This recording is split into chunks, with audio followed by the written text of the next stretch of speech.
Hi everybody, it's Saturday the 3rd of August and I am nearly 13 weeks post-op from a full hysterectomy and bilateral saphenous oophorectomy, so that's uterus out and ovaries out, both sides,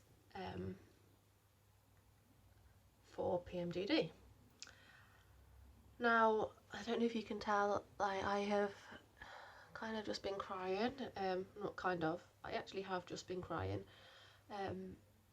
Things are quite tough at the moment.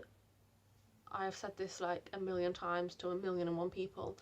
Personally, I do not regret my decision to have surgery in any way, shape or form. Like, I did not want to continue living with my PMDD, and if surgery hadn't have been an option, I'm not sure how much longer I could have continue to survive and endure and go through that cycle. Like, it was all just getting far too much for me. I was in hospital every time I had to take progesterone. I was in hospital every time my hormones fluctuated. It was awful, and I just don't think I could have endured it for many more months or years or whatever. So I'm so thankful that surgery was an option for me, and life is so much better post-op than it was pre-op. But I don't want anybody to watch this channel and think that surgery is like an easy option or a way out of PMDD, because by no means is it an easy option. Surgery brings with it a lot of its own problems, and so you kind of switch your PMDD symptoms, which for me, I understood my PMDD, I knew what to expect, I was used to it, and it's horrible to be used to something, but I was used to it. And I've now changed that for a different set of problems, which I'm not used to, and I've taken a little bit of adjusting to. I'm not saying that's a reason not to have the operation or to have the operation. It's just, I'm just putting it out there that, you know, it isn't all sunshines and butterflies and rainbows. There are still a lot of hurdles to climb and get over once you've had the surgery.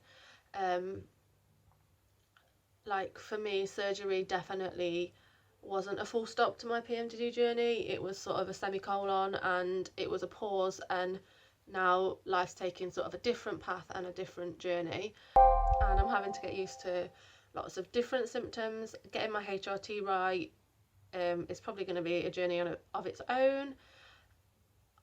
Unfortunately, I can't access the HRT clinic at the moment, and nobody really wants to change my ADBAC HRT, so my ADBAC estrogen and testosterone. Everybody's sort of saying you need to have the specialist do it, but the consultant's retired, so not really sure how long it's going to be before anybody dares to change it. So that's really difficult. I personally think that my estrogen levels are dropping because I'm now nearly 13 weeks post-op, and I'm on the same ADBAC estrogen and testosterone as I was pre-op. And although I was in the chemical menopause pre-op, we know that my cycle wasn't fully suppressed because I was still having bleeds, I was still having hormonal fluctuations every month, so it can't have been fully suppressed, which meant I was producing my own hormones, as well as the hormones that I was getting through HRT, which means that now obviously I've not got my own hormones being produced. My levels will be dropping, on top of the fact that the more weeks post-op you are, the more hormones you're losing out of your stores in your body fat and tissues and everything. So I'm pretty convinced that my estrogen levels are dropping. I am absolutely exhausted all the time. I literally sleep 10 to 12 hours at night, and really struggle if I don't have about a 2 or 3 hour nap in the day. Like, that's not ideal by any means. I literally can't function, and if I do go a day or two without having a nap, then I definitely pay for it the next couple of days. So I'm going to go to the GP on Monday, and I am going to ask her if there's anywhere else she can refer me, like even if it's out of county, for my for HRT clinic.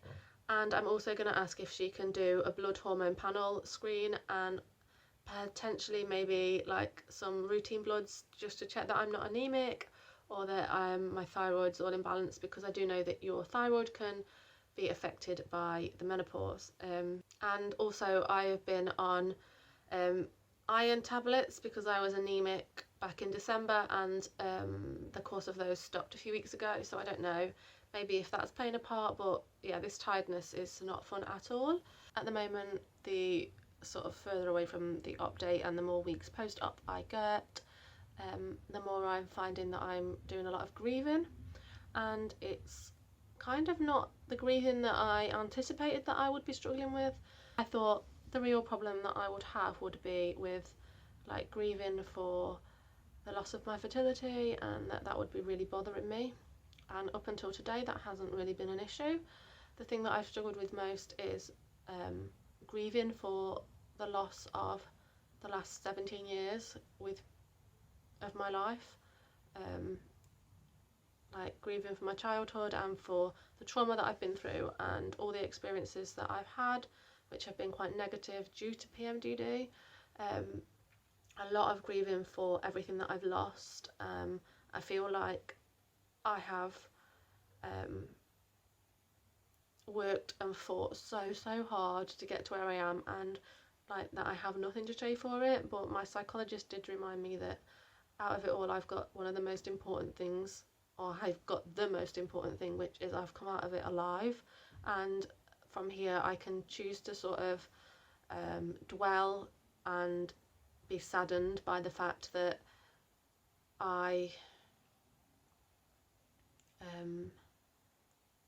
don't know who I am, or I can use this opportunity to say, well, look, I don't know who I am, so now it's like a clean slate and I can be whoever I want to be. But one of the things I'm finding really difficult is, like, I'm nearly 30, I've not been able to get into a relationship properly. Obviously I don't have any children, and I can't have any children now. I had to give up my career. I had to give up my driving license and my car. I live in a house share that I'm not happy in. So it feels like every area of my life has been destroyed by PMDD. I also feel like I don't know who I am, like almost that PMDD and eating disorders and mental health became my identity. I literally had to fight so hard every day just to survive that I don't know a life outside of that. And I find that really sad, in like the sense of, gosh, like I've lost all those years. And it's like a really deep sadness and a grief that I'm feeling all the time. At first I thought I was depressed, but I honestly think it's like a grieving.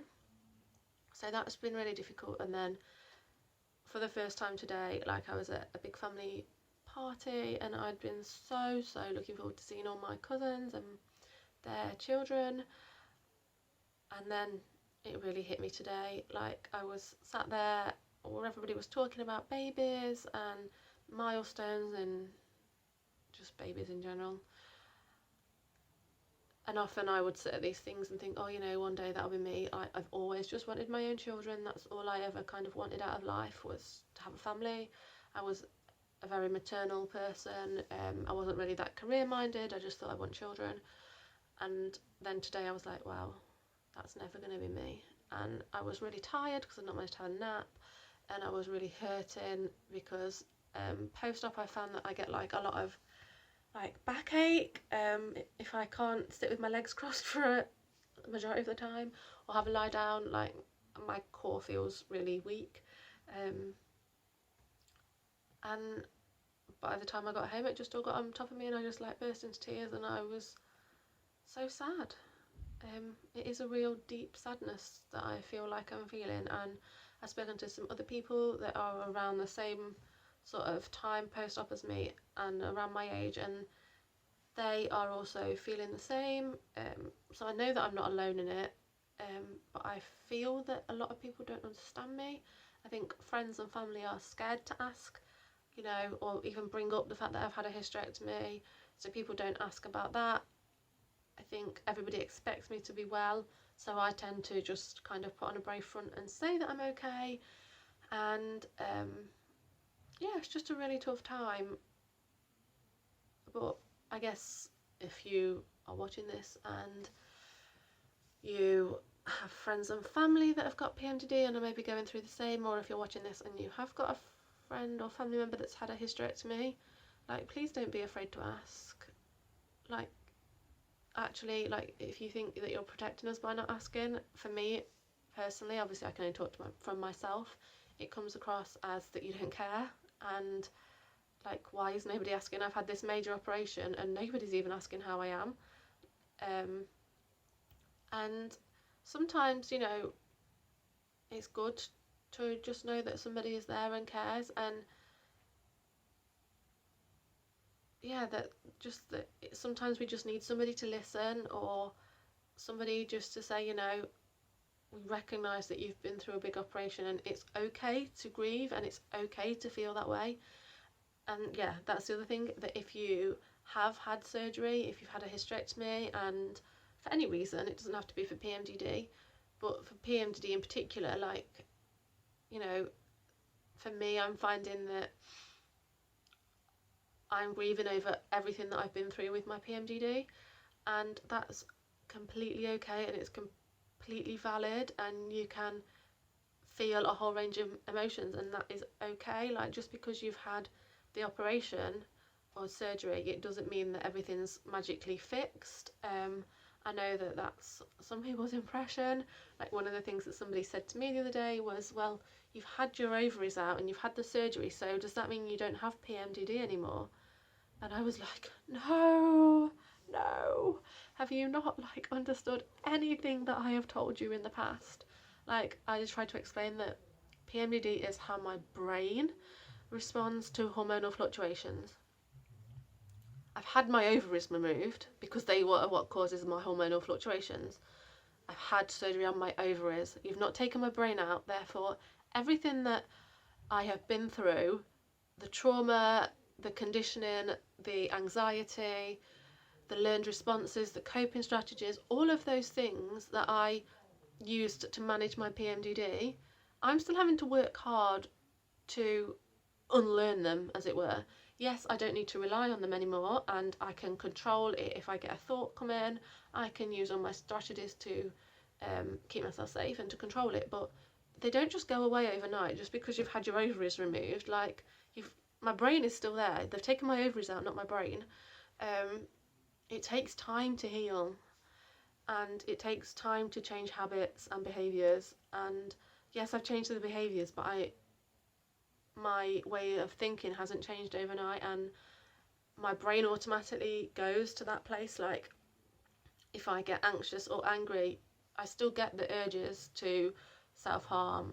I still have thoughts sometimes that, you know, God, I can't cope with this, like, God, I can't cope with this, and I could do X, Y, and Z, and maybe that's an easier option that will just get me out of this place because I don't know how much more I can tolerate. But now I can challenge that and be like, well, I've been through everything, so if I can tolerate what I've been through with PMDD, and I can tolerate this, I have not come this far to give up now, not a chance. And I know that this will pass. But, like, those thoughts are still there. I still have days where I think, gosh, like, I'm really unhappy with what my body looks like, but I know that I don't want to go back to anorexia. I'm 100% clear on that.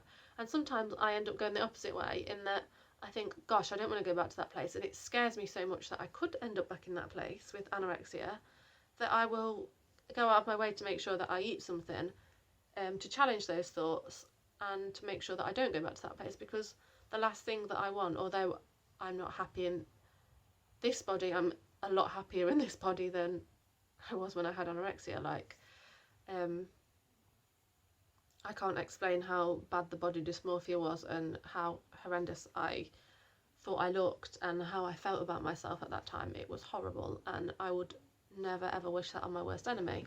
So there's no way that I ever want to go back to that place. But yeah, that's a really long-winded way around saying that, you know, they've taken my ovaries out, they've not taken my brain out, I've not had a lobectomy. The stuff that's in here is still there. I'm still having to work through it, and that is going to take time. And getting HRT right. You know, there's all this massive campaign on the internet right now, and in the government and in schools, about Make Menopause Matter, and people talking about how difficult it can be to get through menopause with brain fog and depression and anxiety and sleep problems. And those of us that are post-op from a hysterectomy and oophorectomy are dealing with that at like super speed. It's not like we're going through it gradually. Ours has been like stop, like bang, and our hormones are depleting, and it's a journey in itself. So yeah, not to bring a downer on it, because I don't regret the decision whatsoever. I'm definitely so glad that I had the surgery, and yeah, I honestly believe that it saved my life. But it's not an easy journey. It's still a journey, and it's still a work in progress. So yeah, I will update you maybe when I see my GP or whenever it feels relevant. But bye for now.